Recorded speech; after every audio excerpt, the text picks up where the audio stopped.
नमस्कार मु जितेंद्र आपण मानक स्वागत करुच्ची दैनिक न्यूज ओडिया चैनल को। तो आज सारा दिन कौन सब बछा बछा और टॉप न्यूज गुड़िक रही चलते ये संपूर्ण भिडियो जाणवा।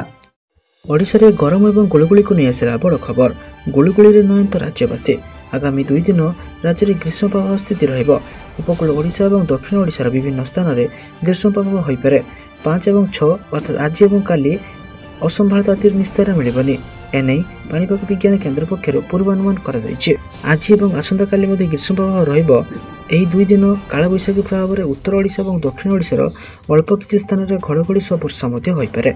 सेपटे आसुची आउ एक लघुचाप। आसंता सप्ताह उत्तर पश्चिम बंगोपसागर एक लघुचाप क्षेत्र सृष्टि होवार संभावना रही, जहाँ प्रभाव में आसंता सप्ताह शेष किंबा परवर्ती सप्ताह आंध्र प्रदेश ओडिशा और पश्चिम बंग में वर्षा हो पारे। एने पूर्वानुमान करिछि आंतर्जातीय पाणीपाग विज्ञान केन्द्र। सेपरि आसंता सप्ताह दक्षिण चीन सागर में घूर्णिझड़ सृष्टि हो पारे बोली कहिछि आंतर्जातीय पाणीपाग विज्ञान केन्द्र। सेपटे दक्षिण पश्चिम मौसुमी वायु दक्षिण ओडिशा को अग्रसर होगा पर निष्क्रिय रही। चलित सप्ताह यार अग्रगति नहीं कौन संभावना नहीं। फल चलित वर्ष 16 मौसुमी आसी पूर्व भली जून 10 पर रज बेलू वर्षा होवर संभावना देखा। चलो देखिए परवर्ती अपडेट कौन रही। बेकाबू है कोरोना। चलो देखिए नवा संपूर्ण अपडेट कौन रही। बढ़ुची कोरोनार भय। देश में लंबडिया मारी संक्रमण। 5000 मुआ होती पॉजिटिव। देश में 24 घंटे 267 जन नुआ आक्रांत चिन्हट होता बेले 7 जनकर मृत्यु होती। देश में मोट संक्रमित केस 4302 पहुंची। पुणी लॉकडाउन फेरिवार आशंका उपजुची। कोरोना नुआ वेरिएंट कायारे दिनकू दिन संक्रमण बढ़ुचे। गत 24 घंटे देश में सक्रिय मामला 4302 पहुंची। यह सहित 7 जनकर मृत्यु होती। स्वास्थ्य मंत्रालय तथ्य अनुसार यह सूचना मिली।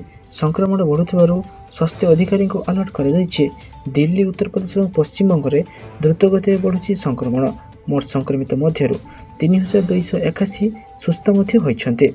चलो देखिए परवर्ती अपडेट कौन रही। जनगणना को नहीं आसला बड़ खबर।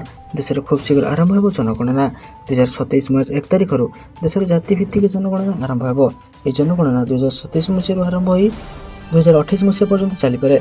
या पूर्व 2021 जनगणना होवर कार्यक्रम थिला, किंतु कोविड-19 महामारी जो यह स्थगित रही। 2026 अक्टोबर केन्द्रशासित अंचल में जनगणना। दीर्घ 17 वर्ष पर देश आरंभ हो जातिभित्तिक जनगणना। 2टी पर्यायर हो जनगणना। 2011 शेष थर पर देशर जनगणना होता। यह जनगणना जातिगत तथ्य संग्रह कर सरकार निष्पत्ति नहीं। 1941 पर यह हूँ प्रथम जातिगत जनगणना, जार तथ्य 2028 सुधा प्रकाश हो पारे। यह प्रक्रिया को स्वच्छ और निरपेक्ष भाव में परिचालना करने अधिकारी को तालीम दिखार आवश्यकता रही। ओडिशा रे जनगणना प्रस्तुति आरंभ होती। निखिल पवन कल्याण को सेंसस ऑपरेशन निर्देशक भाव नियुक्ति दी जाए। चलो देखिए परवर्ती अपडेट कौन रही। भूमिहीन मान को बड़ खुशी खबर देले राज्य सरकार। चलो देखिए नवा संपूर्ण अपडेट कौन रही। शासन प्रशासन व्यवस्था तहसिलदार मान होउचंती आम राज्यर प्रशासन मेरुदंड। एणु आपण समस्ते लोक मानकर अभियोग शुणु और तार त्वरान्वित समाधान पर चेष्टा करूँ। आपण ऑफिस लोकों भयर नुहे विश्वासर स्थान हो बोली मुख्यमंत्री मोहन चरण माझी लोकसभा भवन ठारे आयोजित राज्यस्तरीय राजस्व अधिकार सम्मेलन तथ्य तथा कर्मशाला कहते। यह अवसर में मुख्यमंत्री कहते आम सरकार भूमि प्रशासन को आधुनिक और लोकाभिमुखी करने प्रतिश्रुतिबद्ध। ओडिशा केबे भी आउ केही रहिबेनी भूमिहीन। जो मानकर 40 मिलू कम जमी अच्छी से भी भूमिहीन भाव गणाब और सरकार से जमी जोगाई देवे। तेणु यह योजना को प्रभावकारी भाव लागू करने आपण मान भूमिका अत्यंत गुरुत्वपूर्ण बोली मुख्यमंत्री सूचना देते। लोकों सरकार हिसाब से लोक और सरकार व्यवधान कम होगा दरकार। न्याय प्रदान करने आमर प्रथम कर्तव्य। आम सरकार आसबार किछि दिन भितर एक बात्यार सम्मुखीन होइथिलो। चलो देखिए परवर्ती अपडेट कौन रही। घरे बसी पाइबे मागणा बिजुली। चलो देखिए अब संपूर्ण अपडेट कौन रही। प्रधानमंत्री सूर्य घर योजना को नहीं सारा देश में खुशीर माहौल खेली जाइए। यह योजना फेब्रुआरी 2024 में आरंभ होता, जहाँ धीरे धीरे लोकप्रिय होबार लगी। यह योजनार लक्ष्य 10 कोटी घरे सौर पैनल स्थापन करने, जहाँ भारतर शक्ति आत्मनिर्भरशीलता बढ़ाइबा सहित विद्युत बिल को कमाई पार। केंद्रीय नूतन एवं नवीकरणीय शक्ति मंत्रालय MNRE ଘୋଷଣା କରିଛି ଯେ ଏହି ଯୋଜନା ବାର୍ଷିକ 1600 କୋଟି ଟଙ୍କା ସଞ୍ଚୟ କରୁଛି ଏବଂ ଏହାର ଲକ୍ଷ୍ୟ ହେଉଛି 2027 ସୁଦ୍ଧା ମୋଟ 5 ଲକ୍ଷ କୋଟି ଟଙ୍କାର ସଞ୍ଚୟ ହାସଲ କରିବା। ସରକାରଙ୍କ ତଥ୍ୟ ଅନୁଯାୟୀ ଏହି ଯୋଜନା ଅଧୀନରେ ଏପର୍ଯ୍ୟନ୍ତ 1.5 କୋଟିରୁ ଅଧିକ ଘରେ ସୌର ପ୍ୟାନେଲ ସ୍ଥାପନ କରାଯାଇଛି, ଯାହାଦ୍ୱାରା ପ୍ରତି ପରିବାରରେ ବାର୍ଷିକ ହାରାହାରି 12,000 ଟଙ୍କା ସଞ୍ଚୟ ହେଉଛି। ସରକାର 2027 ସୁଦ୍ଧା 10 କୋଟି ଘରେ ସୌର ପ୍ୟାନେଲ ସ୍ଥାପନ କରିବାର ଲକ୍ଷ୍ୟ ରଖିଛନ୍ତି, ଯାହା ଭାରତର କାର୍ବନ ଫୁଟପ୍ରିଣ୍ଟ କାମ କରିବ। ତା ସହିତ ନବୀକରଣୀୟ ଶକ୍ତିକୁ ପ୍ରୋତ୍ସାହନ ମଧ୍ୟ ମିଳିପାରିବ। କେନ୍ଦ୍ର ସରକାର 1ରୁ 3 କିଲୋୱାଟ ସୌର ସିଷ୍ଟମ ପାଇଁ 30,000ରୁ 78,000 ଟଙ୍କା ପର୍ଯ୍ୟନ୍ତ ସବସିଡି ଦେଉଛନ୍ତି। ଏହା ବ୍ୟତୀତ କମ୍ ସୁଧ ହାରରେ ଋଣ ଏବଂ ସହଜ କିସ୍ତି ଯୋଜନା ମଧ୍ୟ ମିଳୁଛି। ଏହି ଯୋଜନା କେବଳ ଘରଗୁଡ଼ିକୁ ବିଦ୍ୟୁତ୍ ଖର୍ଚ୍ଚ କମ୍ କରୁନାହିଁ, ବରଂ ସୌରଶକ୍ତି କ୍ଷେତ୍ରରେ 10 ଲକ୍ଷରୁ ଅଧିକ ନିଯୁକ୍ତି ସୃଷ୍ଟି କରିଛି।